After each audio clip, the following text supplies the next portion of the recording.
Let's go to Brian on a cell phone. Brian, you're on News 96.5. Go ahead. Thank you. You were speaking to a buyer earlier. I was just calling for clarification. Not a buyer. I'm sorry. I'm a realtor.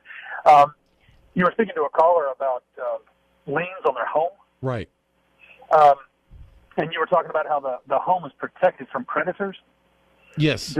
Does that require homestead exemption, or do you just have to prove that you live there? Okay. So our Florida Constitution says that the home you live in, your homestead, is absolutely protected from creditor claims. The other homestead exemption that you're familiar with is the one that you apply to your county tax collector's office, that if they grant you homestead exemption, then they will knock $50,000 off the value of your real estate every year.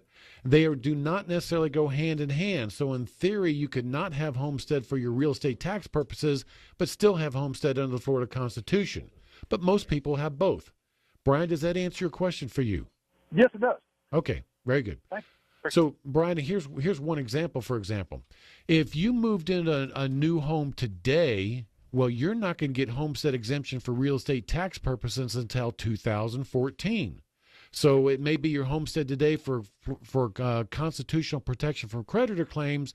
For real estate tax purposes, that does not happen until 2014.